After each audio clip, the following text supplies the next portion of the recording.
Muy buenos días, nos encontramos en el campus Huechuraba de la Universidad Mayor a tan solo minutos de comenzar el segundo ciclo de entrevistas Cátedras del Futuro que se encuentra organizando la Casa de Estudios con Congreso Futuro.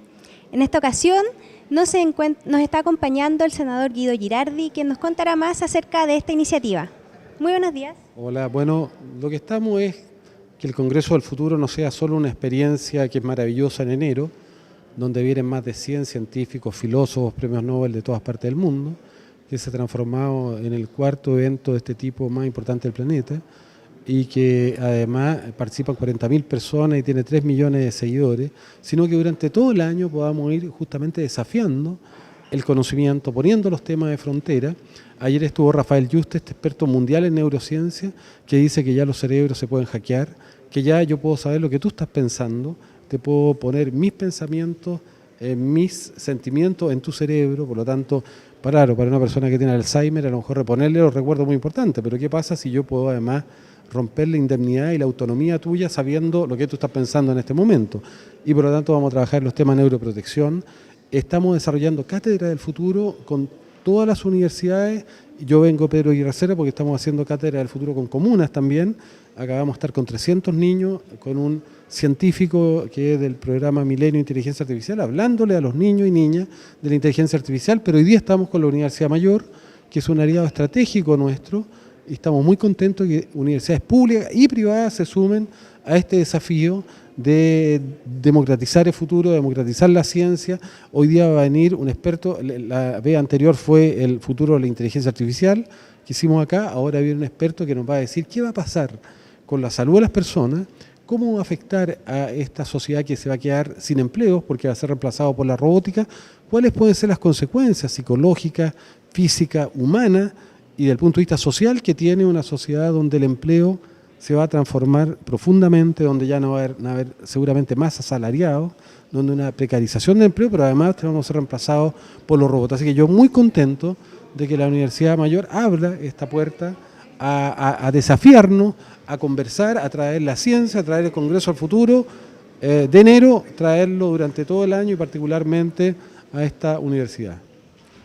¿Cómo ha sido en detalle esta alianza con la Universidad Mayor para poder realizar esta iniciativa? Bueno, la Universidad Mayor, yo decía, es un socio estratégico. De hecho, hemos invitado científicos y científicas como Rod Knight, que es un experto mundial en bioma, en bacterias, que lo trajimos en forma conjunta, o sea, nos ayudan a definir el programa de enero, pero además hemos desarrollado un conjunto de iniciativas durante todo el año para promover la ciencia, para promover el amor y la pasión por el conocimiento y poner discusiones que no se hacen en Chile. Se acaba de enviar un proyecto de reforma laboral y un proyecto de pensiones que no tocan una coma de qué va a pasar cuando las personas ya no tengan trabajo o cuando ya, si tienen trabajo, no tengan contrato de trabajo y no se les coticen cotizaciones previsionales. O sea, es muy importante que la universidad se haga cargo de poner los debates que a veces lamentablemente las políticas y los gobiernos y los parlamentos no están discutiendo.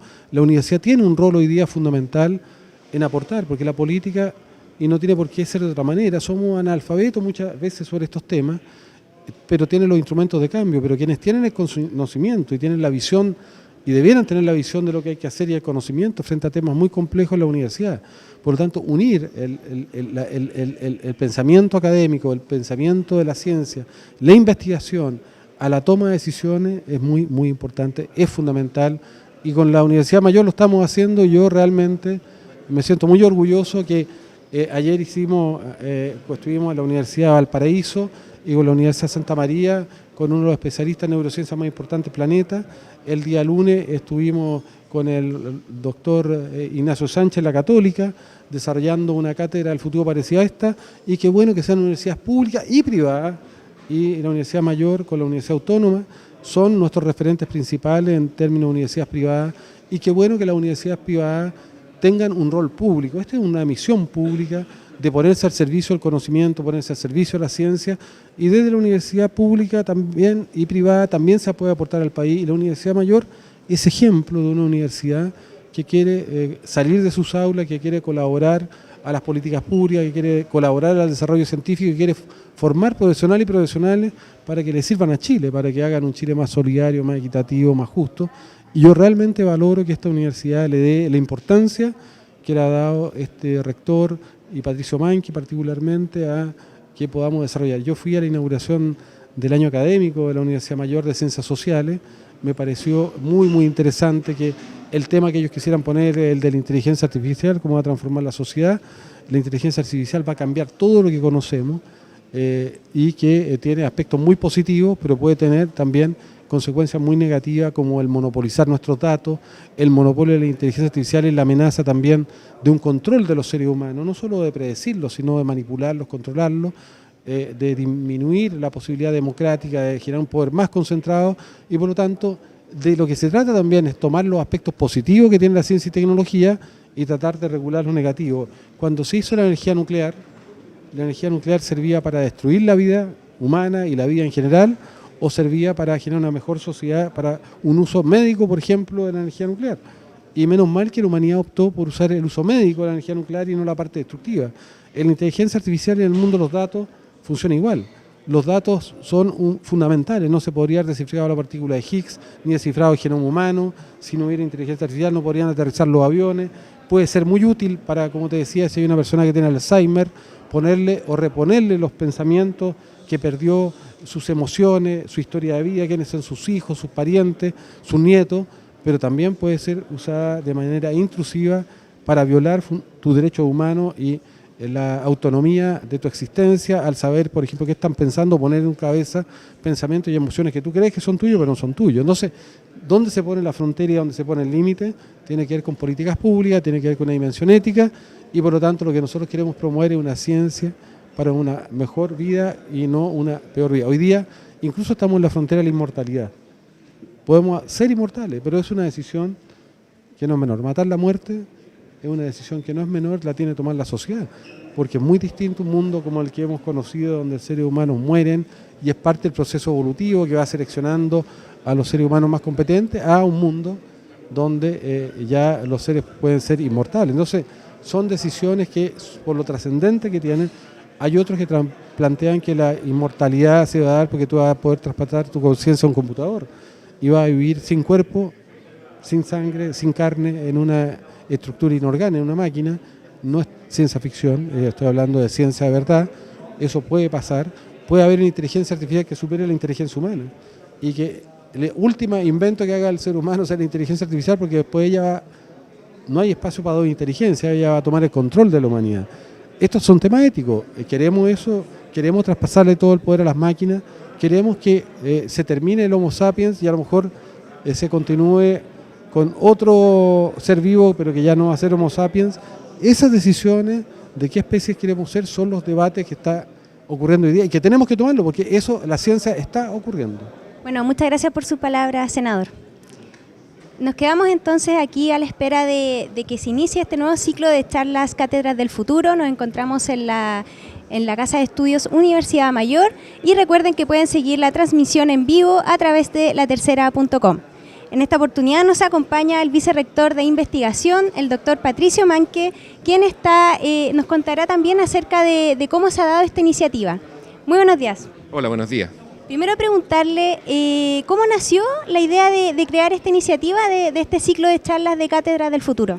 Bueno, dentro de nuestra misión como universidad está la idea de poder efectivamente difundir el conocimiento científico, no solamente que nosotros generamos, pero el conocimiento que se está generando en el mundo y así contribuir al debate público.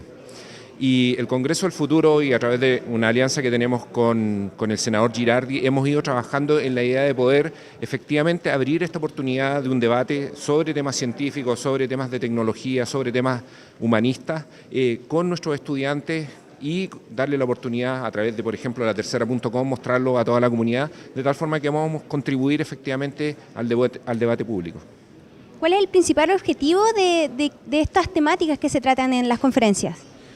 Mira, uno de los grandes desafíos es pensar cómo la ciencia, la tecnología, las humanidades, las ciencias sociales pueden contribuir al desarrollo del país, ¿no es cierto? Y las universidades tenemos un rol muy importante porque estamos generando conocimiento, estamos aportando con data y lo que estamos queriendo hacer fundamentalmente es en temas muy estratégicos de medicina, asociados al trabajo, a economía, a cambio climático, que son los grandes temas que hoy día enfrenta la humanidad, dar nuestra mirada e invitar a la comunidad a la discusión y efectivamente generar estos espacios que son muy enriquecedores para la sociedad.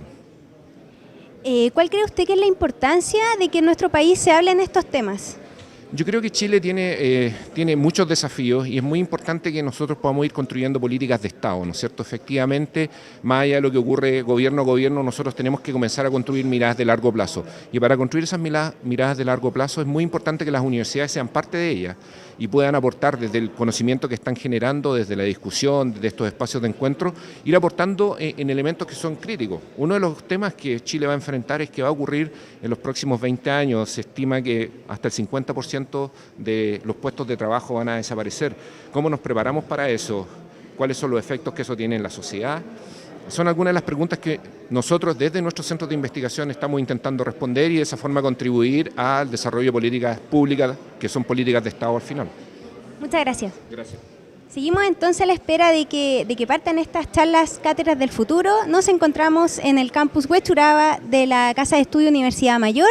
Y recuerden que pueden seguir la transmisión en vivo a través de latercera.com y enterarse de todos los detalles de estas conferencias que ya faltan minutos para que empiecen y puedan conocer todo lo que traen consigo.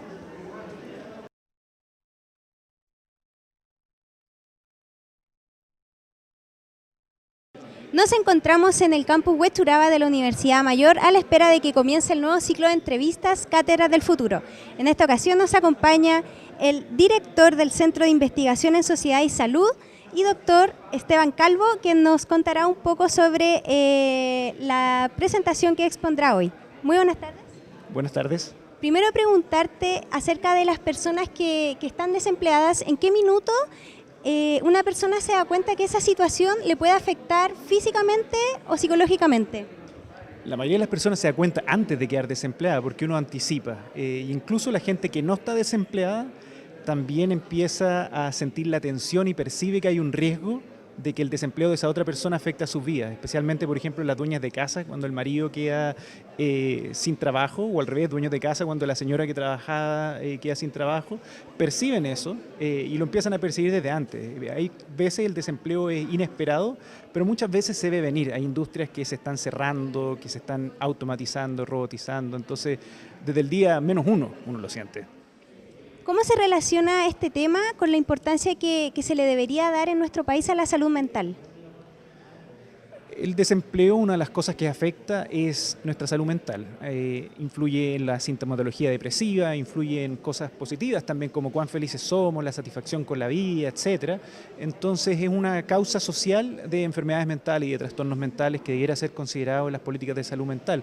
Pone a la gente en riesgo de enfermarse. ¿Y en qué minuto la sociedad debe intervenir para que la persona no padezca daños profundos por esta situación? Desde el día 1, porque el daño incluso puede ser para alguien que no tendría por qué estar empleado, o sea, un hijo recién nacido de dos padres que se quedan desempleados puede sufrir las consecuencias del desempleo. Entonces, desde el día que uno nace, la sociedad debería estarse preocupando de las consecuencias del desempleo en la salud. Muchas gracias. Continuamos entonces acá a la espera de que comience el segundo ciclo de charlas Cátedras del Futuro y recuerden que pueden seguir nuestra transmisión en vivo a través de latercera.com. Tengan ustedes muy buenos días.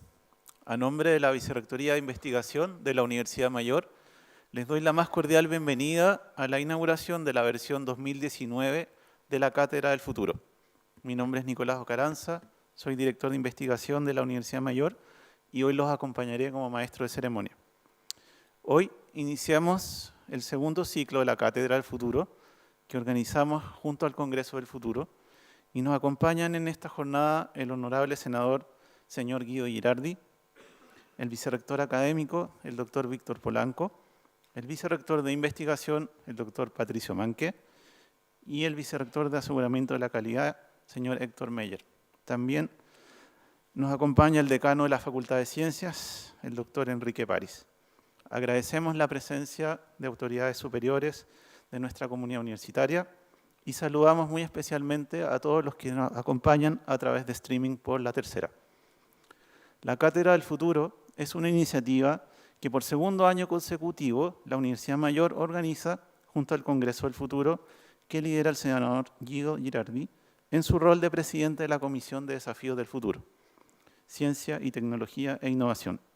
Esta alianza se realizó con el fin de debatir en torno a los desafíos de las próximas décadas en distintos ámbitos del conocimiento. A continuación, invitamos a subir al escenario al senador Guido Girardi, quien se dirigirá al público presente.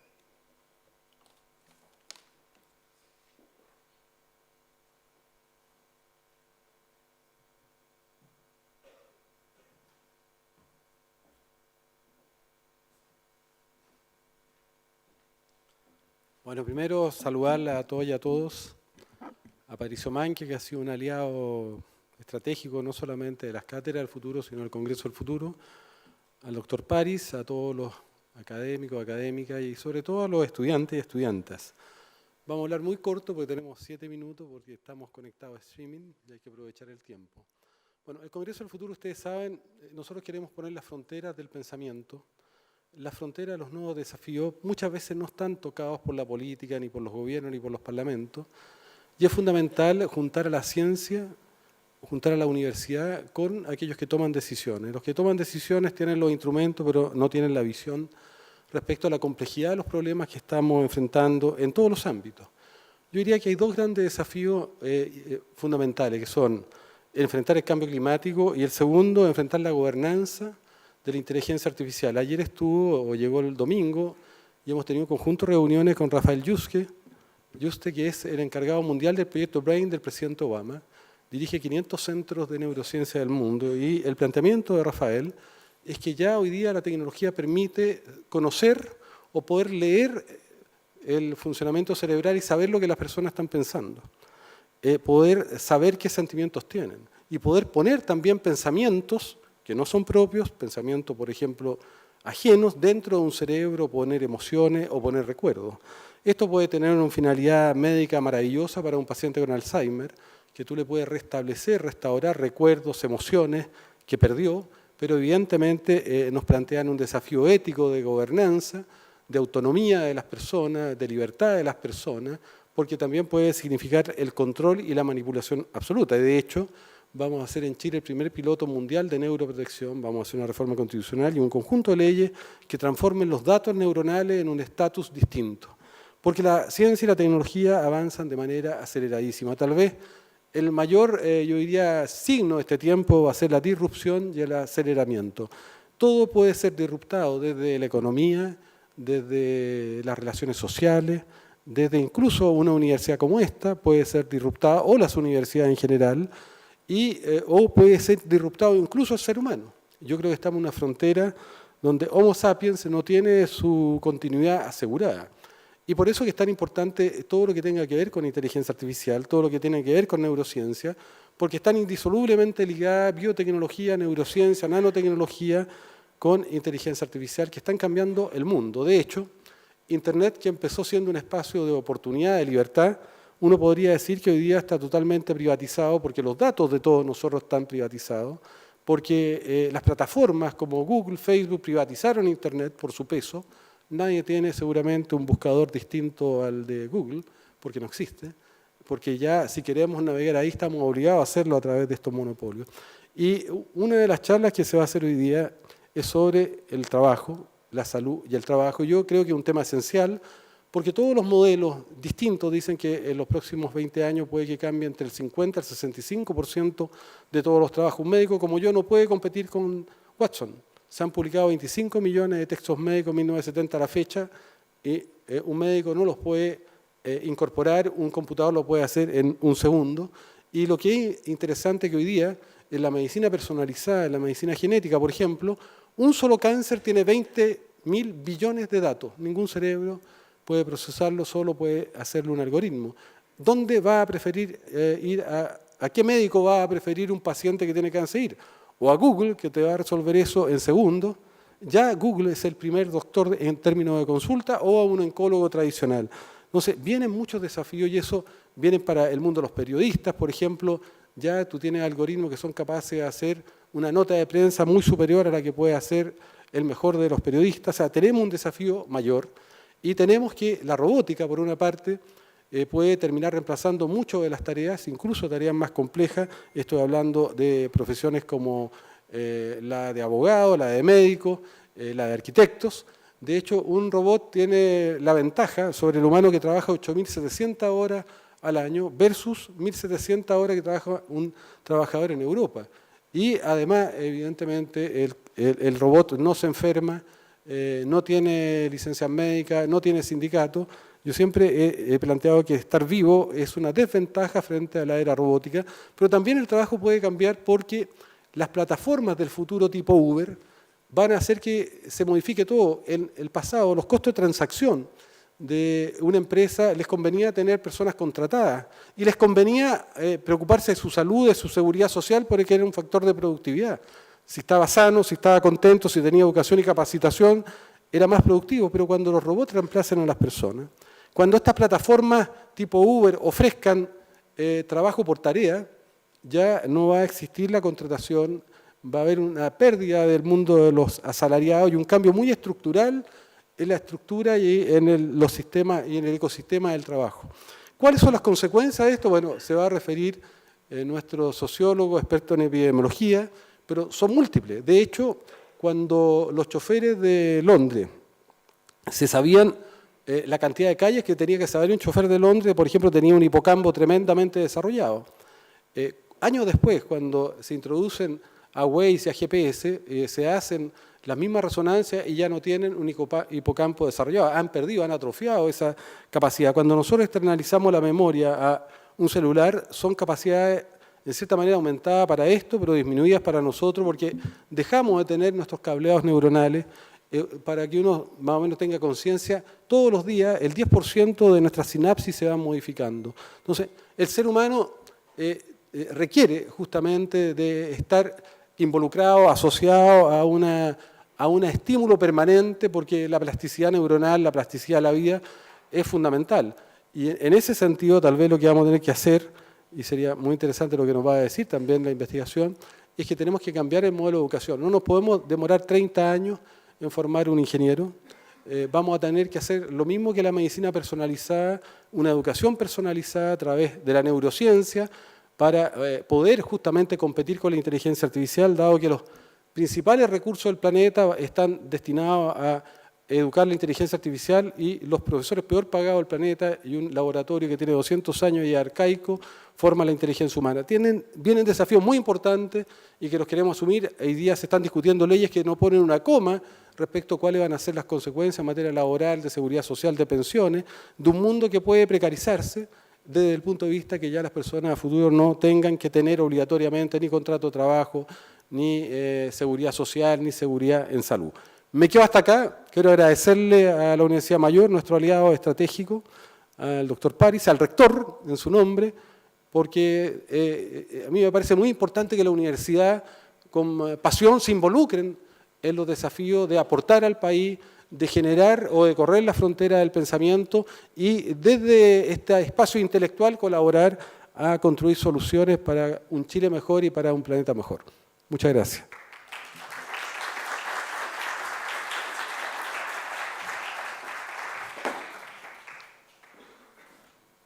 Gracias, senador. Agradecemos mucho sus palabras. A continuación, queremos, para dar inicio a esta jornada, compartir con ustedes un video preparado especialmente para la ocasión.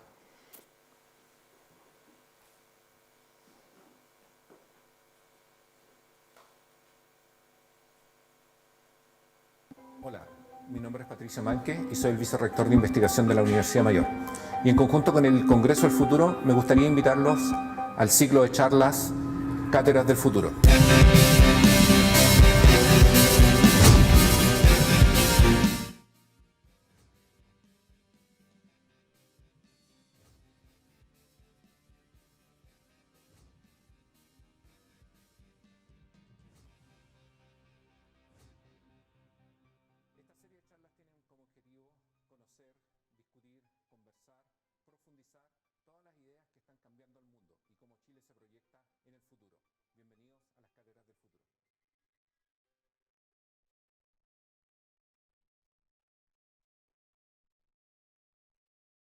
A continuación, el doctor Esteban Calvo, director del Centro de Investigación en Sociedad y Salud y profesor de Epidemiología de Columbia University, Abordará cómo el desempleo se mete dentro de la piel e impacta en la salud mental y física de las personas. El doctor Calvo propondrá cómo y cuándo la sociedad debe intervenir para evitar estos daños a nivel individual y colectivo.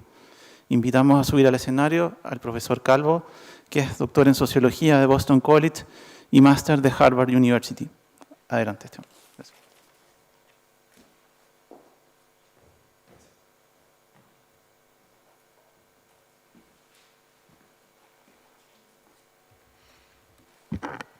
Bueno, muchas gracias. Siempre un privilegio estar aquí y quiero agradecer al rector, decano, al senador aquí presente, a todos los directores, profesores y estudiantes que están aquí.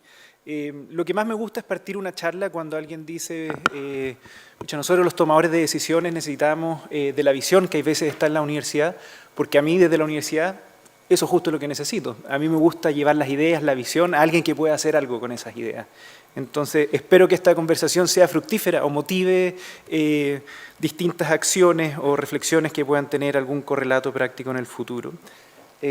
Estoy intentando aquí, por si acaso, si alguien técnicamente me puede ayudar, no cambia mi diapositiva. Está trancada en la mitad de la presentación.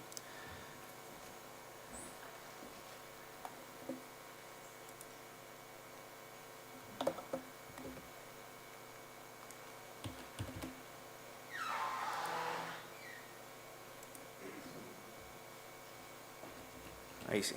Muchas gracias.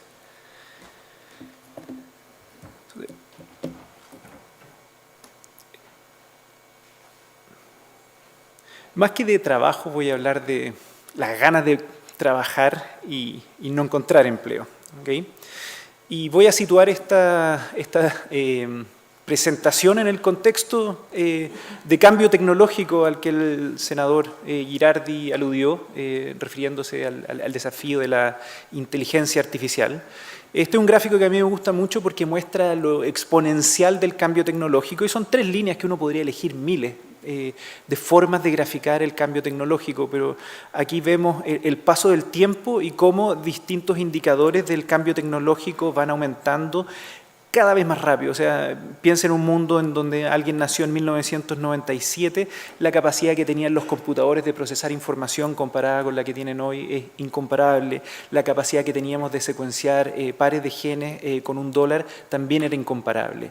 Ahora ese cambio tecnológico muchas veces causa cosas muy buenas, pero tiene una pata que ha generado mucha controversia, y es que ese cambio tecnológico puede que resulte en que muchas de las ocupaciones y tareas que realizamos hoy desaparezcan, ¿ya?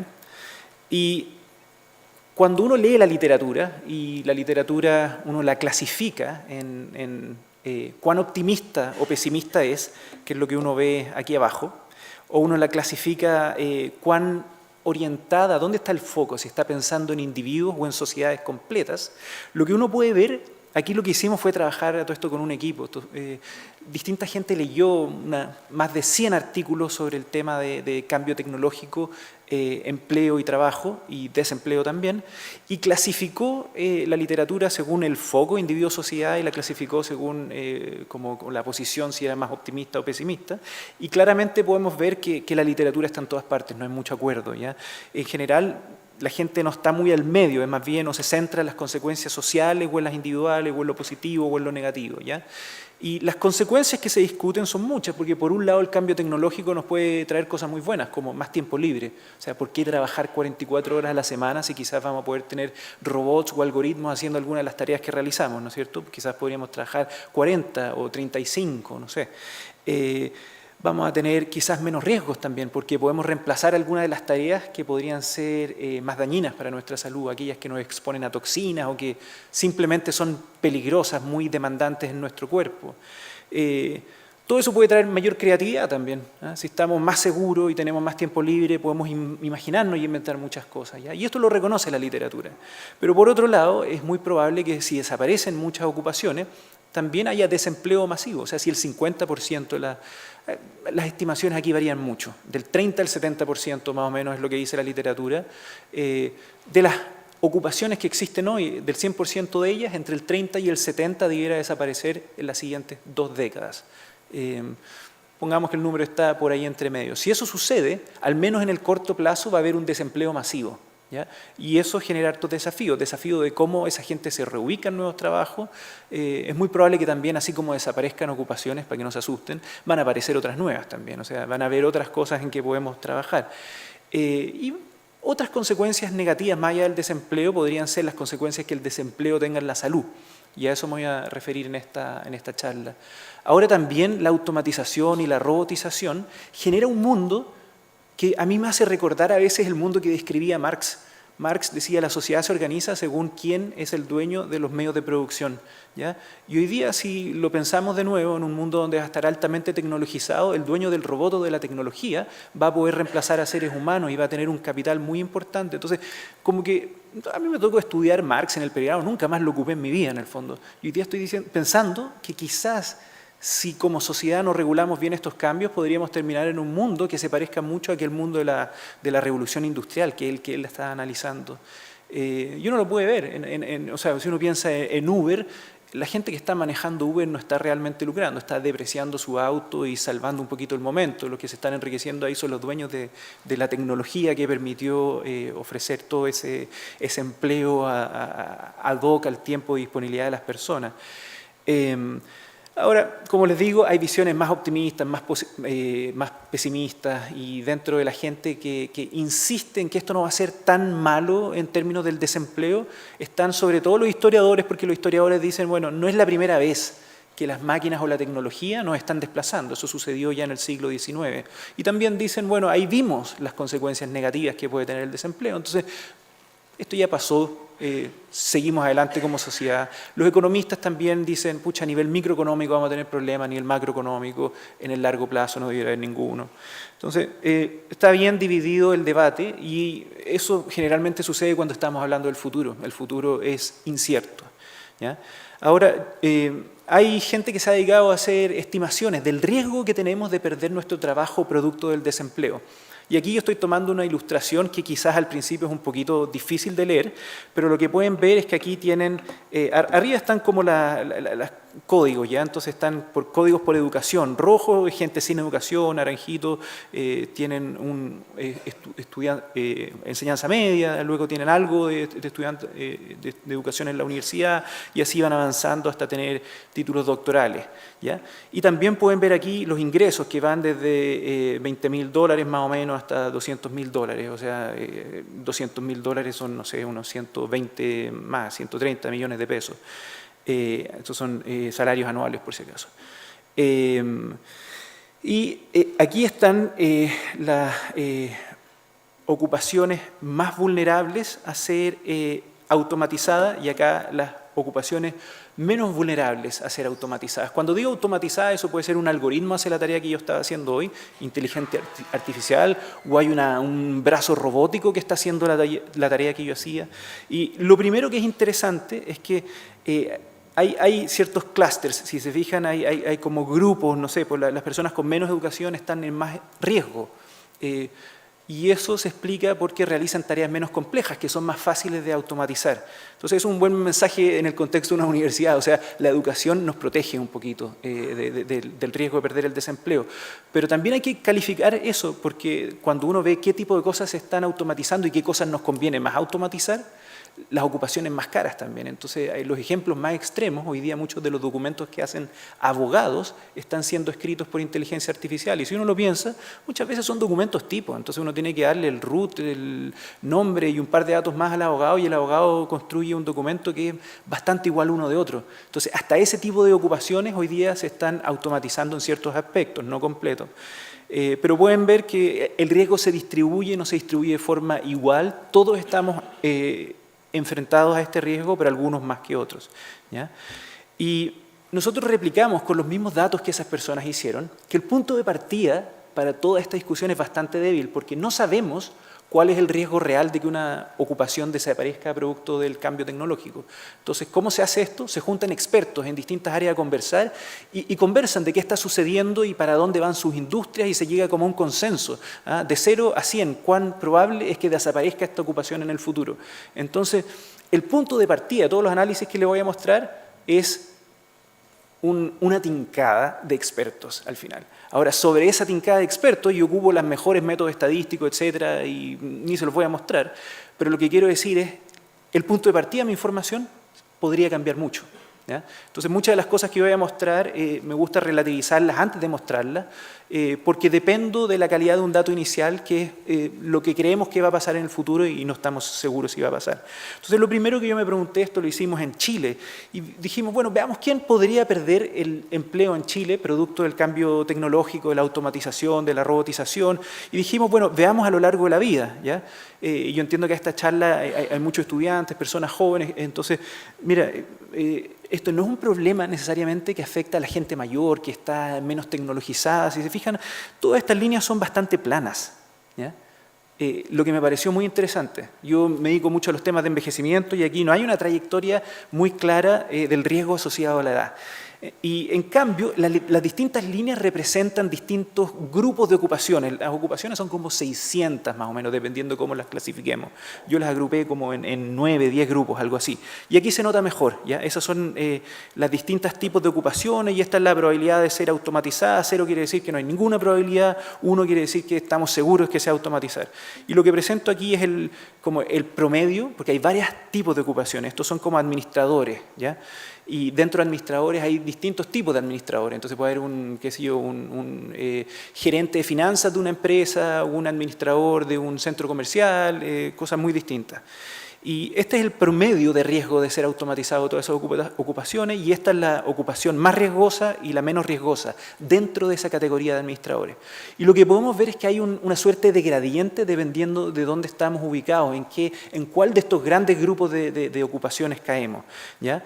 Y las más riesgosas, en términos de que desaparezcan producto del cambio tecnológico, son las ocupaciones que se llaman como elementales, que son aquellas que son muy simples, poco complejas, que son rutinarias. Trabajador en una fábrica de ensamblaje. Esas son las ocupaciones con más riesgo de ser automatizadas, porque son nuevamente tareas bien rutinarias que hoy día nos resulta más fácil tecnológicamente automatizar. No necesariamente son las más convenientes para automatizar, porque lo que gana un trabajador en una fábrica de ensamblaje es probablemente mucho menos de lo que gana un cirujano en el Hospital Mass General en Boston. ¿Ya? Pero lo que hoy día nos resulta más fácil hacer, entonces por ahí es donde se ha comenzado. ¿Ya? Que desaparezcan ese tipo de ocupaciones más rutinarias es bueno y malo. Es malo porque probablemente es gente particularmente vulnerable, sin mucha educación, pero también es bueno porque las ocupaciones rutinarias no nos nutren mucho. ¿Ya? El trabajo es algo que nos puede nutrir cognitivamente, físicamente, a nuestra identidad, a miles de cosas. ¿Ya? Y aquí les voy a mostrar una comparación que se hace en una fábrica de ensamblaje, porque hay muchos estudios que llegan y dicen, mira, los trabajos complejos están asociados a mejores trayectorias cognitivas. Eso es muy importante en un mundo que está envejeciendo. Cada vez vivimos más, alcanzamos los 80 años, entonces enfermedades como el Alzheimer, la demencia, o enfermedades asociadas a deterioro cognitivo, van aumentando mucho en prevalencia. ¿Ya? Y una de las cosas que se asocia a mejores trayectorias cognitivas, a que mantengamos nuestra memoria, nuestra capacidad para procesar información a esta edad avanzada, es cuán complejo es nuestro trabajo. Ahora, los trabajos complejos no se reparten, no son muchos, son pocos. Ese es el problema. Políticamente no nos sirve mucho para la política pública decir, tratemos de que todos los trabajos sean complejos. Y este estudio a mí me encanta porque lo que hace es seguir a gente que trabaja en una fábrica de ensamblaje en Alemania por 17 años y ven qué tipo de tarea ultra rutinaria están haciendo y cuántos cambios de tareas tuvieron a lo largo de su historia. Entonces, lo que se fija no es en la complejidad, sino en la novedad. Si el trabajador está ensamblando así por 17 años, o si hace así, después hace así, después hace así, cambios muy menores. En el fondo estamos hablando de una tarea muy rutinaria, pero ¿cuántas veces le toca cambiar esa tarea? Y les hacen test cognitivos que están mostrados aquí a la izquierda y les hacen imágenes cerebrales y en ambos casos se concluye que el haber tenido cambios en las tareas, el haber tenido que procesar novedad tan básica como ensamblar piezas de una manera distinta, se asocia a una mejor capacidad de procesar información, mejor memoria, incluso activación de áreas del cerebro que están asociadas tradicionalmente con el envejecimiento. ¿Ya? Entonces, que desaparezcan las ocupaciones elementales no es necesariamente malo para el ser humano, pero de alguna manera tenemos que hacernos cargo de que esas personas también eran las más vulnerables.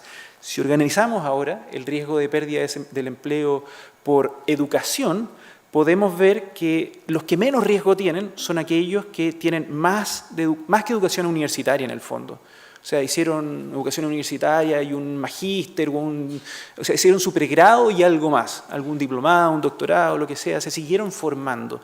Esos son los grupos que tienen menos riesgo de perder su ocupación, porque se ubican en lugares que probablemente son más difíciles de automatizar y probablemente también son las personas que realizan las tareas más complejas. Por eso esta idea de la novedad a mí me resulta muy interesante. Ahora, el desempleo afecta nuestra salud, y no me voy a meter en muchos detalles de esto, pero lo obvio es que afecta nuestra salud porque tenemos menos recursos. O sea, tengo menos dinero para comprar buen alimento, menos dinero para poder adquirir una membresía en un club deportivo y tener una vida saludable, para pagar tratamientos médicos, etc. También tiene temas de identidad, temas psicosociales, pero un mecanismo por el cual impacta muy fuertemente a nuestro cuerpo y se mete adentro de la piel es vía el estrés, ¿ya? El desempleo es una experiencia estresante para la gente desempleada y para la gente alrededor de la gente desempleada. Y la forma en que puede impactar, meterse adentro del cuerpo, existen como 3 teorías. Lo que estamos viendo aquí son como distintas etapas de la vida. Está la infancia, está la adultez aquí y aquí está la vejez, ¿ya? Y medimos nosotros en este estudio estrés en la infancia, luego medimos estrés en la adultez y luego vemos el largo que tiene la puntita del ADN que se llama telómero, ¿ya? Y que es un marcador, que es como un marcador de desgaste celular. Yo no soy biólogo, así que siempre que hay biólogos en la sala pido perdón por lo rudimentario de mis aproximaciones a estos temas, pero es una manera de objetivar el resultado del estrés, ¿ya? Y hay distintos modelos. Algunos dicen que el estrés en la infancia no impacta directamente nuestra biología en la vejez, sino que el estrés en la infancia hace que sigamos estresados en la adultez, y el estrés en la adultez es lo que tiene un impacto consecuente en la vejez, ¿ya? Ese modelo es el más optimista, porque nosotros podríamos llegar y hacer políticas públicas o intervenciones que quiebren esta cadena causal en cualquier momento de la vida, ¿ya? En el paper que yo escribí, que es una población muy particular, de una cohorte muy específica en Estados Unidos, ese es el modelo que funcionó mejor, ¿ya? Ahora este tipo de cosas cambian de un país a otro, con cohortes, etc. El segundo modelo, que se ocupa para tratar de entender cómo el desempleo puede afectar, meterse dentro de la piel vía el estrés, es el modelo de los periodos críticos.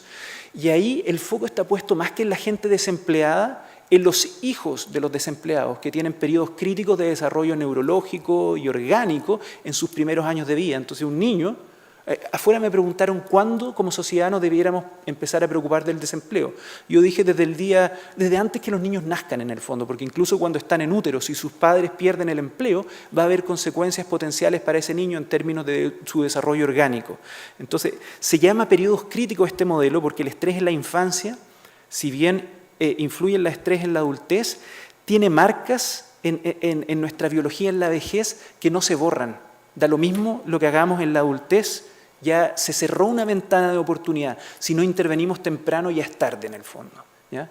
Y ese modelo tiene respaldo, porque estoy presentando los 3 y no solo el que yo encontré, porque también tiene respaldo en la literatura. Y hay un tercer modelo que es quizás intermedio, porque este de periodos críticos es muy pesimista. O sea, si no hice la tarea temprano, pasó la vieja, ¿ya? El tercero, en cambio, lo que plantea es que siempre hay un efecto del estrés que se sigue acumulando como si fuera una trayectoria, pero hay cierto nivel de las cosas que pasaron en la infancia que no las puedo borrar completamente. Y esto me puede llevar, si yo partí bien, a acumular ventajas. O sea, si estuve poco estresado en la infancia, estoy poco estresado en la adultez y mis telómeros en la vejez van a estar en mejores condiciones, versus que si partí mal, toda esa cadena va mal y además eso sigue teniendo un efecto en la vejez que no lo puedo borrar si intervengo en la adultez. Se cierra parte de la ventana, pero puedo seguir haciendo cosas, ¿ya? Entonces, el estrés es un mecanismo que conecta el desempleo con el desgaste de nuestra biología, y hay muchas otras formas de ir viendo cómo el desempleo impacta en nuestra salud. Esto es con encuestas nomás. Aquí le preguntamos a la gente cuán saludable se siente en una escala de 1 a 6. Nada saludable, bastante saludable, muy saludable, algo de ese estilo, que es una pregunta, uno podría decir subjetiva, pero es de los mejores predictores de mortalidad que existen, ¿ya? Entonces, habla esto de cuán saludable es la gente. Y aquí hicimos algo muy entretenido, porque ya sabíamos, la verdad, cuando yo empecé a hacer estos estudios, sabíamos que el desempleo era negativo para la salud. Lo sabíamos desde la Revolución Industrial, era súper claro, ¿ya? Pero lo que no sabíamos, y que estoy mostrando en esta figura, que yo encuentro muy interesante, es que perder el empleo producto del cambio tecnológico es de una naturaleza distinta que perder el empleo por otras razones. ¿Ya? Si yo pierdo el empleo porque me despidieron, porque cerraron mi fábrica, pero me puedo ir para el al lado, sigue existiendo aquella ocupación en la que yo trabajaba. Si lo que sucedió es que se automatizó mi ocupación, no hay un lugar al lado al que yo pueda ir a buscar empleo. Entonces comparamos estas dos formas de perder el empleo. La azul es perder el empleo por cualquier razón que no tiene que ver con el cambio tecnológico. La roja tiene que ver con el cambio tecnológico. Y estos gráficos lo que muestran es el deterioro en la salud autorreportada desde que la gente está empleada hasta que la gente estaba desempleada. Y si se fijan, el deterioro es mucho más grande para la gente que perdió el empleo producto de la automatización. Esto es en el corto plazo, y en el largo plazo todavía son más grandes las brechas porque la gente se recupera del desempleo normal, por decirlo así, pero más dañada empieza a quedar producto del desempleo que resultó del cambio tecnológico, ¿ya? Ahora, yendo a una escala más global, este estudio fue hecho en Chile, el anterior fue hecho en Estados Unidos. Lo que hicimos fue mirar el desempleo en el mundo entero. Aquí tenemos más de 100 países y lo que hicimos fue estudiar, bueno, el desempleo también puede afectar otras cosas, como más de salud mental. Y miramos la satisfacción vital, que es como una medida de felicidad, de bienestar subjetivo, que con todo lo criticable que tiene, la verdad, funciona igual de bien o de mal que medir los ingresos de la gente. Eso hay como 40 años de investigación en esto. Entonces no es una medida perfecta, pero funciona bastante bien y de hecho ya está en las estadísticas oficiales de la OECD, de las Naciones Unidas, etc. Y lo que hicimos fue decir, bueno, ¿qué es lo malo del desempleo? ¿Qué es lo malo del desempleo para la salud? Es la experiencia individual de estar desempleado, esa fue la primera teoría, que si fuera así, el único que queda afectado es el que perdió el empleo, nadie más. O es vivir en un contexto de alto desempleo. En ese caso, todos estamos afectados cuando aumenta la tasa de desempleo. Y ahí la teoría un poquito es, pucha, lo que pasa es que si alguien a mi lado se queda sin empleo, yo me empiezo a asustar, ¿ya? Y eso me puede afectar a mí. O las redes también, o sea, alguien en un hogar donde varias personas están contribuyendo ingresos y una se queda sin empleo, eso afecta a las redes, ¿cierto? Y también vimos la posibilidad de que se sumaran a ambos efectos o que interactuaran, que se multiplicaran entre sí. Y nos interesó mucho esto de la multiplicación porque hay un estudio que se hizo muy famoso que dice que el desempleo duele menos cuando hay más desempleo alrededor tuyo. Como si el desempleo fuera una cosa más de estatus en el fondo. Entonces, si yo estoy desempleado y están todos desempleados, no afecta mucho mi satisfacción vital, ¿ya? Ahora ese estudio, como muchos estudios, estaba hecho en Europa, Estados Unidos y puros países de altos ingresos. Nosotros repetimos esta idea en el mundo entero, donde quizás lo que importa no es el estatus nomás de no tener empleo, sino la verdad, poder comprar comida, pagar la casa, etc. Además dijimos, pucha, el desempleo tiene un efecto que depende con quién comparemos a la gente, porque hay varias alternativas a estar desempleado. Yo me puedo poner a trabajar, es la alternativa típica que uno compara, o sea, bueno, cuán mal andan los desempleados versus el que trabaja, ¿ya? Pero si perdí mi empleo y estoy desempleado, yo me podría poner a estudiar, que es como una forma de retrasar el desempleo. Me meto a hacer un programa de capacitación, bueno, y en 2 meses más me preocuparé, o en 1 año más me preocuparé de este desempleo, porque por ahora me estoy formando. O uno podría jubilarse y un poco enmascarar el desempleo, encubrirlo, decir, bueno, la verdad yo me jubilé, no es que quede desempleado. O uno también podría transformarse en un dueño de casa, que podría ser una estrategia insegura en el caso de que suban mucho las tasas de desempleo, porque mi pareja podría quedarse sin empleo. Entonces dijimos, mira, la película debiera cambiar bastante según con quién comparamos. Y aquí mi presentación se empieza a poner compleja, entonces les voy a pedir paciencia con esta figura, ¿ya? Esta es la única cosa un poquito más compleja que hice, pero hicimos predicciones aquí con modelos, tenemos 400.000 personas, más de 100 países, y en el eje vertical lo que ustedes ven es la satisfacción vital de las personas, que va a una escala de 1 a 10, y generalmente nadie dice ni 1, ni 2, ni 3, y todo el mundo está como entre 5 y 7, por ahí se concentra la gente. Y tenemos distintos grupos de comparación. Los desempleados siempre están con línea negra, ¿ya? En el eje horizontal, perdón, lo que ustedes ven es la tasa de desempleo nacional, ¿ya? Entonces, aquí comparamos a los desempleados negros. Los desempleados están menos satisfechos con su vida que los trabajadores. Nada sorprende mucho. Pero lo interesante es que a medida que aumenta la tasa de desempleo, esa brecha de satisfacción se va aumentando. Entonces se multiplican los efectos. La experiencia individual de estar desempleado duele, pero duele todavía mucho más, nosotros encontramos, cuando la tasa de desempleo es muy alta. Eso en promedio en el mundo entero. Probablemente porque es más difícil todavía conseguir empleo. Y porque si yo me quedé sin empleo, mi pareja se quedó sin empleo, mis amigos, y entonces hay un tema ahí de que se chorrea ese efecto. Ahora, la película es bastante parecida en el sentido que siempre los individuos desempleados están peor que el grupo con que los comparemos, sean los estudiantes en este caso, los dueños de casa en este caso, o los jubilados en este caso, ¿ya? Y entonces vemos que hay una experiencia individual de estar desempleado que duele, pero además vemos que esta es exacerbada porque en todos los casos esta brecha se va agrandando, salvo en el caso de los estudiantes pareciera ser que no les importa mucho la tasa de desempleo, que hace sentido, ¿no? Tiene que ver con edad, entonces no les duele mucho.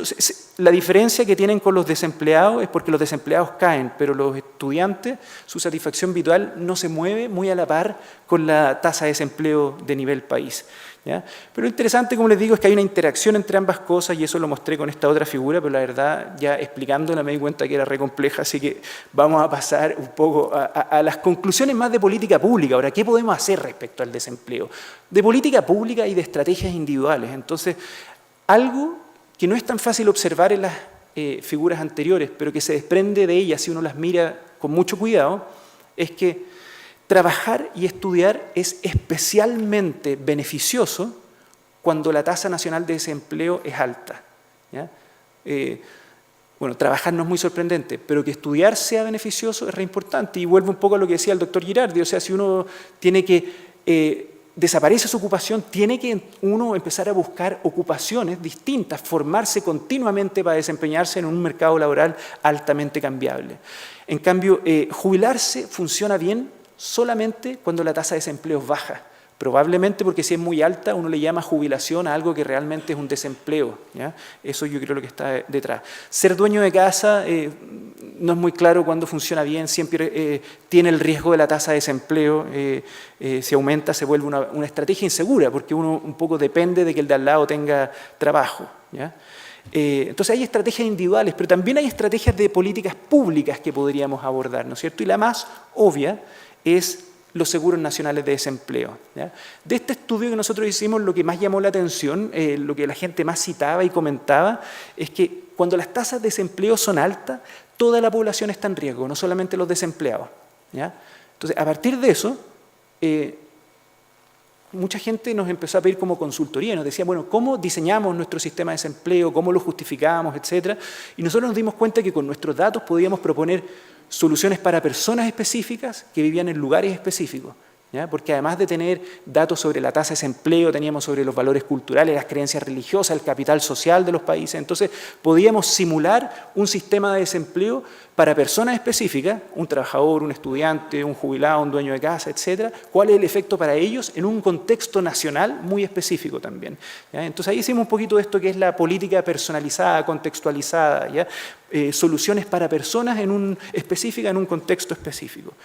Y lo que nos dimos cuenta es que la literatura dice, bueno, los seguros de desempleo pueden ser una solución muy buena porque aborda el problema a nivel individual, contextual, etcétera. Pero nos dimos cuenta nosotros que la disponibilidad per se de un seguro de desempleo no hacía ninguna diferencia en promedio en el mundo entero. O sea, si yo instauro un seguro de desempleo y lo implemento, un seguro nacional, que es más allá que una indemnización, sino que me paga beneficios por una cantidad de tiempo, eso no es suficiente. Entonces nosotros dijimos, ya, exploremos un poquito más. ¿Qué pasa si miramos la configuración del sistema? Y nos centramos en dos aspectos de la configuración, los beneficios que entrega el sistema y la forma en que se financia el sistema, ¿ya? Y los beneficios pueden tener requisitos de cuánto tiempo yo he tenido que participar en el sistema, cuánto duran los beneficios que yo recibo, si son universales o se los entregamos a gente que califica con ciertas condiciones, si los beneficios son fijos, si son variables. Y también el financiamiento cambia mucho porque esto lo pueden financiar personas, empleadores o el gobierno en distintas proporciones además. Entonces, codificamos toda esta información para más de 100 países, ahí trabajamos, hicimos un trabajo como de historiador en el fondo, viendo la historia de todos los países, y generamos una base de datos muy rica y pudimos ver en el fondo cómo diseñar un sistema de desempleo que funcione mejor en ciertos tipos de contextos. Y nos dimos cuenta que cuando la tasa de desempleo era baja, tampoco importaba mucho la configuración. En cambio, cuando la tasa de desempleo es alta, era re importante tener seguros de desempleo pensados de forma específica. Entonces, que sean cuasi universales o universales, era mucho mejor a que no fueran universales.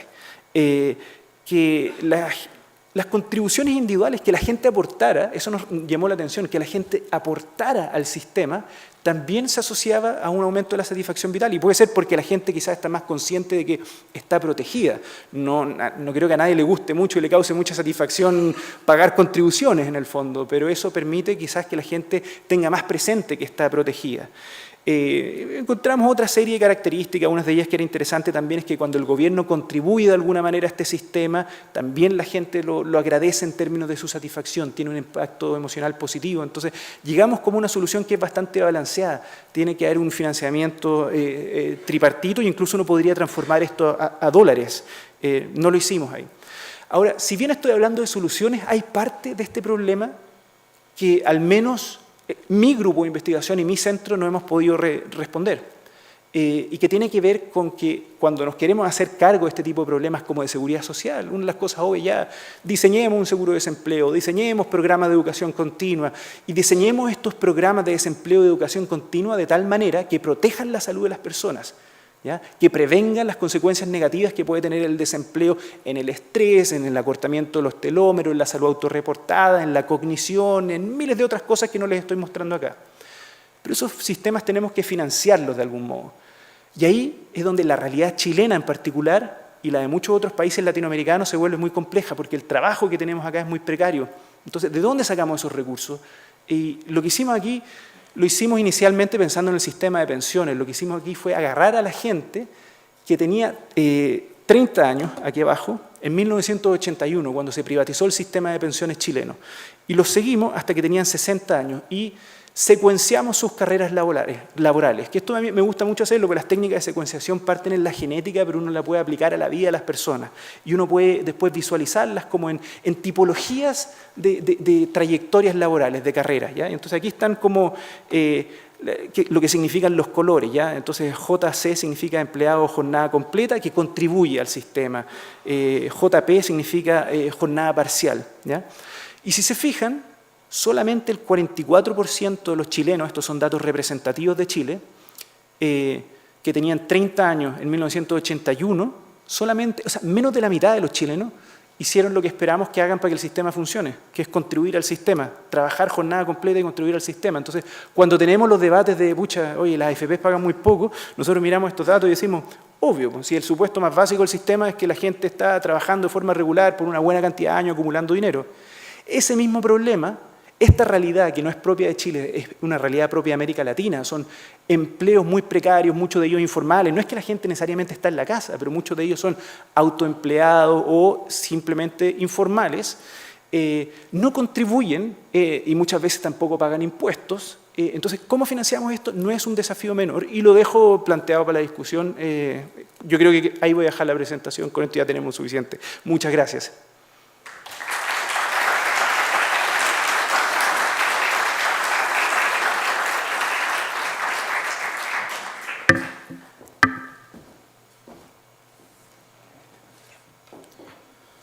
Agradecemos la interesante conferencia del doctor Esteban Calvo. Lo invitamos a pasar a un espacio de conversación para iniciar una ronda de preguntas. A continuación, los invitamos a hacer preguntas desde el público presente y también a través de redes sociales. Un monitor se va a acercar a ustedes para que puedan dar las preguntas a nuestro invitado.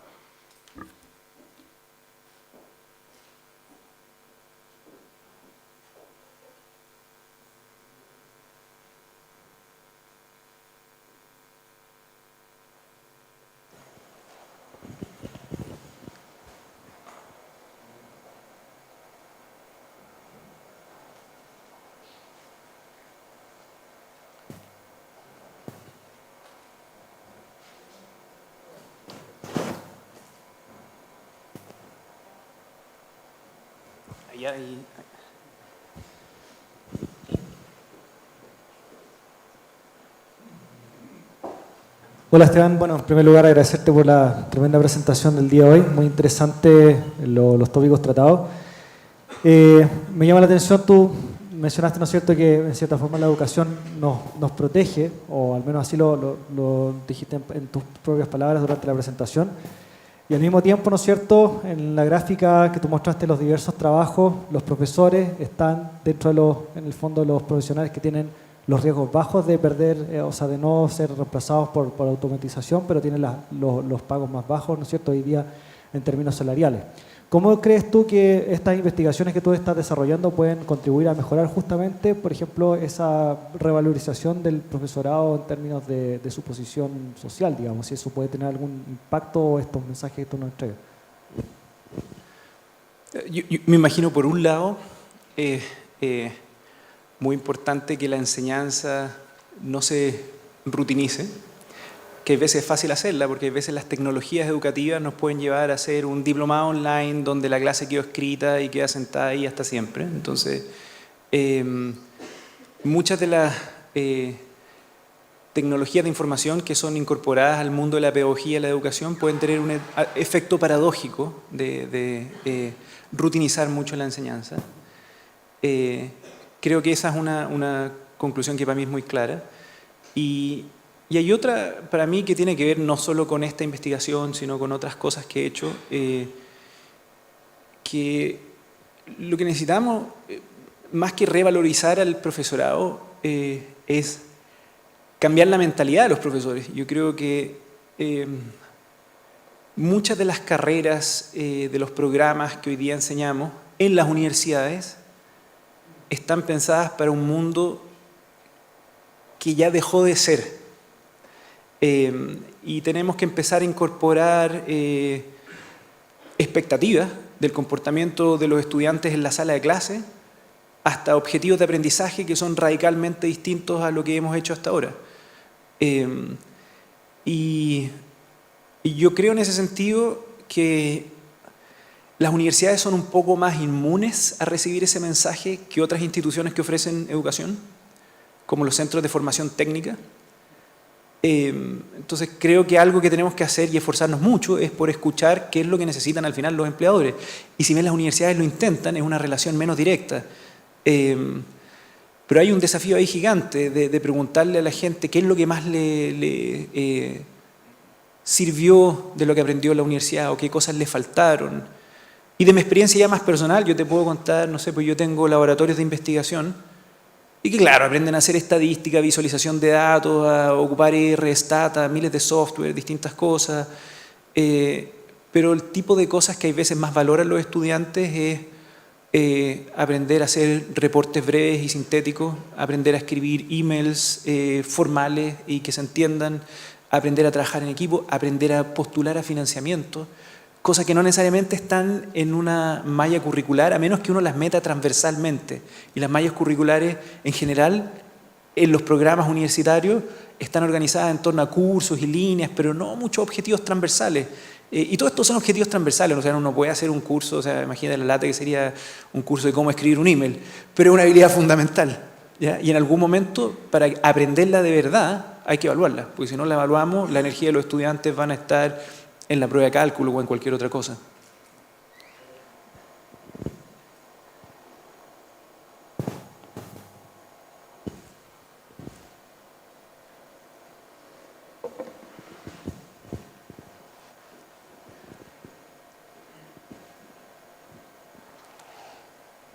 Hola Esteban, ¿escucha?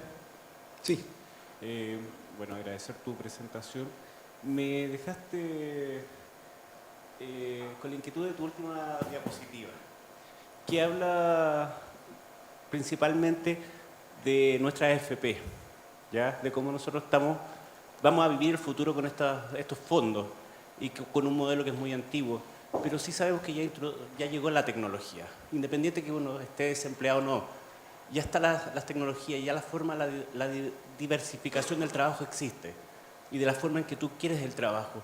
¿Qué piensas tú del nuevo modelo de AFP frente a las tecnologías? Lo primero que haría es contextualizar un poco tu comentario. Yo diría, esa diapositiva yo la hice pensando en las AFP, pero la presenté hoy pensando en la seguridad social en general. O sea, el desafío que tenemos para garantizar seguridad social en el sentido amplio de su palabra, que es proteger a la gente frente al riesgo de no poder generar ingresos, sea por vejez y les damos pensiones de vejez, o por desempleo y le damos un seguro de cesantía, o por maternidad y le damos un periodo postnatal, o por enfermedad y le damos una licencia médica. O sea, la seguridad social en el más amplio sentido, hoy día es muy difícil, o sea, yo no sé cuál es la solución y siempre me gusta tirar esto porque me dan ganas de que los economistas, que son quienes debieran estar viendo eso, traigan una mejor solución. En un mundo que está envejeciendo, el sistema de los trabajadores pagan a los que están no trabajando, no funciona porque hay mucha persona jubilada versus los que están trabajando, entonces el sistema se vuelve inviable y mucha gente argumentaría que incluso inequitativo entre cohortes, porque en las cortes donde había mucha gente trabajando y poquitos jubilados, los jubilados les iba perfecto, pero después tenéis poquitos trabajados y muchos están jubilados, desempleados, etcétera, entonces tenéis muy poquitos sujetando a muchos. ¿Ya? Entonces, en el contexto de sociedades envejecidas, los sistemas de reparto entraron en crisis y los intentos de países como privatizar el sistema a la chilena, que se ha hecho en muchos otros países y hay veces peor que en Chile, hay veces un poco mejor que en Chile, no han funcionado muy bien. Y lo mismo nos puede pasar con cualquier área de la seguridad social, si de algún lado tenemos que sacar esos recursos. ¿Ya? Entonces, cuando pienso en el modelo de forma más amplia, lo primero que digo es, hay que ajustar, sea el modelo que tengamos, tenemos que ajustarlo a esa realidad. O sea, no pretendamos, como uno si lee los libros de cuando se gestaron muchos de los sistemas privados en Chile, asumían que la gente, los que iban al Banco Mundial con una teoría que, pucha, la gente va a estar trabajando full time por 40 años y claro, ahí te dan unas pensiones de más de 1 millón de pesos, pues, pero no es la realidad chilena. Entonces, ¿cómo pensamos un sistema para que funcione así, que tome en cuenta factores como el cambio tecnológico, pero también la cultura? Entonces, no sé, pues, pucha, una de las teorías de estos sistemas es que como uno contribuye a una cuenta de capitalización individual privada, es como tener una cuenta en el banco, uno debería estar más motivado a hacer eso que a pagar impuestos, porque racionalmente esa plata es tuya y hay un beneficio más 1 a 1, en el fondo, lo que tú metiste más la rentabilidad es lo que vas a obtener. Eso es lo que pasaría en un depósito a plazo, en cualquier inversión, en una cuenta de FP es lo que va a pasar. Cuando uno hace un sistema de reparto, lo que uno metió y lo que va a salir nunca es muy claro en el fondo, está menos conectado. Entonces las teorías económicas más tradicionales decían de ir a ser mucho más motivante contribuir a una FP que pagar impuestos. Pero en la práctica, o sea, para todos nosotros es lo mismo. O sea, te dicen que te van a pagar 1 millón de pesos en el trabajo, pero te llegan 800, no viste esos 200 y te da lo mismo si se fue a una cuenta individual, se fue a impuestos, se fue a donde sea, no hace más motivante participar en el sistema. Respecto al modelo, yo creo, si entendí bien, también había una intención tuya de conectarlo más con el cambio tecnológico. Yo creo que hay muchas oportunidades de fortalecer estos modelos con tecnología, porque uno puede motivar o desmotivar comportamiento de las personas con mensajes muy sencillos.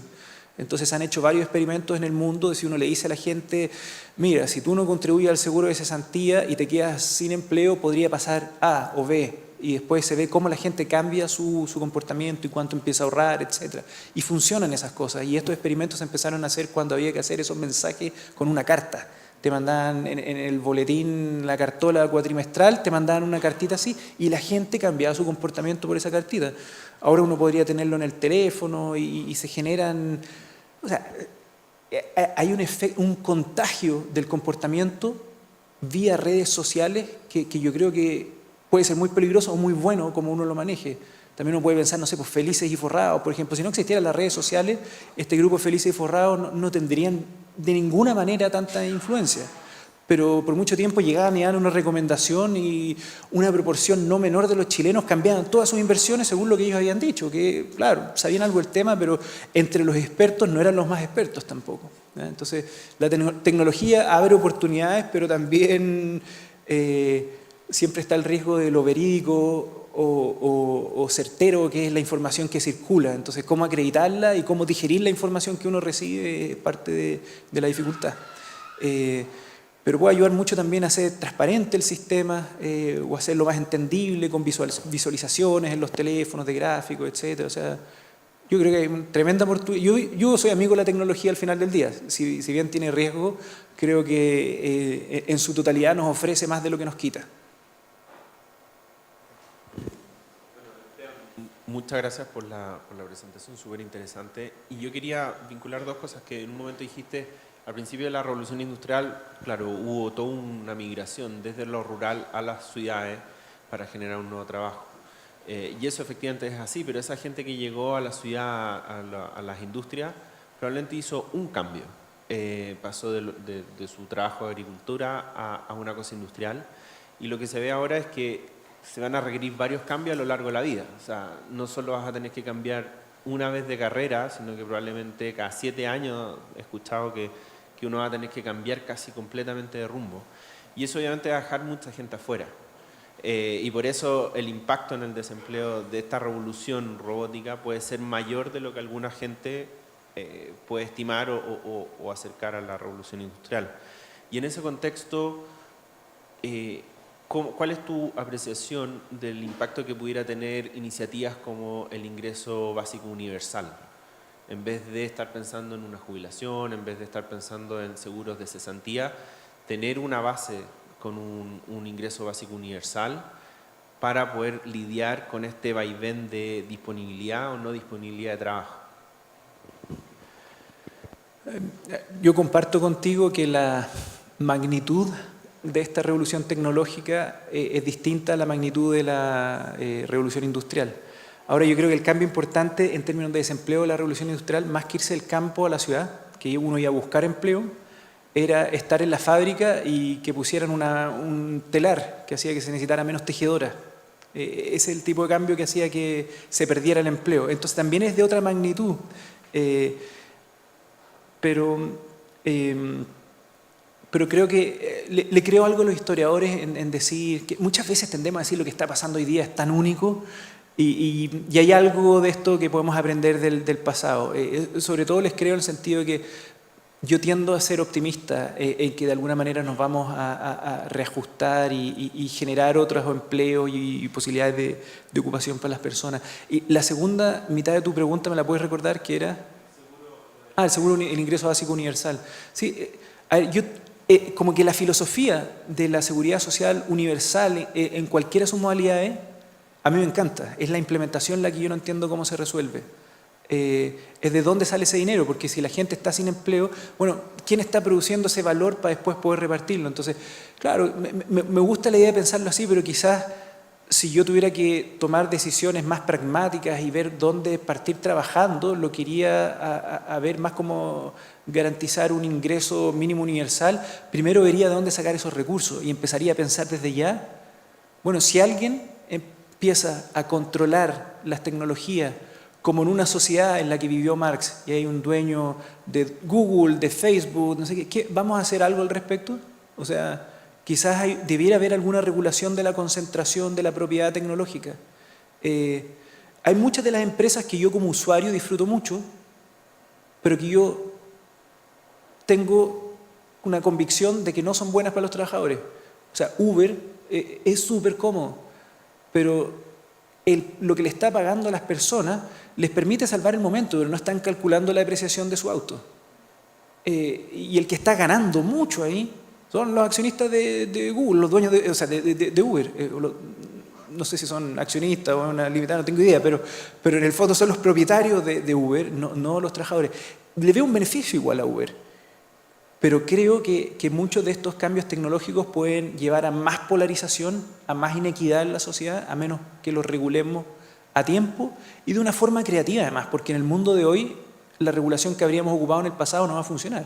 O sea, si yo le digo hoy día a Uber, oiga, ¿sabe que usted tiene que pagarle mejor a sus trabajadores porque, o si no, esto es un sistema de explotación y no queremos vivir en la Inglaterra del siglo XIX? Bueno, Uber se va a ir a Argentina, pues. No hay problema, nos va a decir. Entonces, nos va a pasar con Uber y con otras 500.000 empresas más. Entonces va a empezar a bajar nuestra productividad como país. Entonces quizás la regulación debiera venir de convenciones internacionales, de derecho internacional. Ahí yo no soy experto, pero sí tengo claro que la forma en que regulábamos esto en el pasado tiene muchas limitaciones hoy día. Hola, buenas tardes. ¿Se escucha? Siempre he trabajado ligado al trabajo de personas con discapacidad. ¿Ya? Lo hago desde la década del 80 y he observado este tránsito como de lo más fabril, ¿ya? A los servicios, por ejemplo. ¿Ya? Y quisiera saber qué se dice, qué se piensa respecto de las posibilidades de trabajo, no sé, en estos decenios que vienen, digamos, para personas con discapacidad o personas que tienen, o se les llama vulnerables, o tienen más situación de vulnerabilidad. Sí, yo creo que, a ver, en Chile todavía no se ha pensado mucho y de hecho es un tema que entró hace poco en las políticas públicas y por mucho tiempo estuvo como en fundaciones privadas o instituciones de caridad. Las instituciones de caridad en Chile estuvieron muy enfocadas en, yo diría, en discapacidad intelectual y en etapa escolar. Entonces mucho trabajo, incluso te diría, limitado a personas con síndrome de Down, pero ha ido complejizándose en Chile. Entonces yo diría, en Chile todavía hay muchísimo por hacer. Ratificaciones de convenciones internacionales ha llevado a que esta realidad cambie, pero yo te diría lo que se ha aprendido ya en otros países, porque es difícil decir que hemos aprendido en Chile porque llevamos poco tiempo haciendo pocas cosas.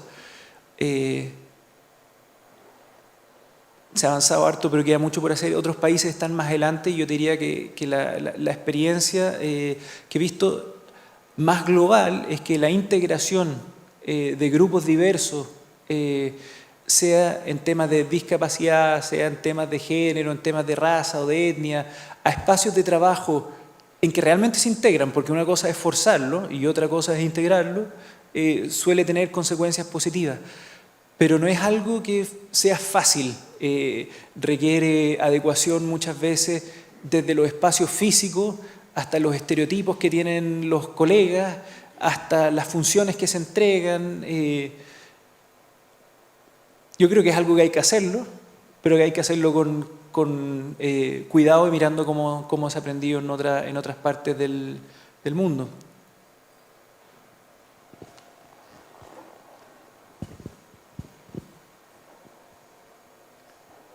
Agradecemos sus interesantes preguntas y de esta manera damos por finalizada la Cátedra del Futuro, organizada por la Universidad Mayor y el Congreso del Futuro. Agradecemos también a todas las personas que siguieron esta conferencia a través de streaming, vía La Tercera, y los esperamos en una próxima cátedra. Los invitamos a compartir un cóctel a la salida del auditorio.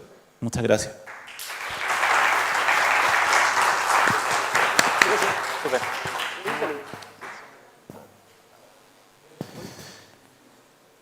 Por el lobby.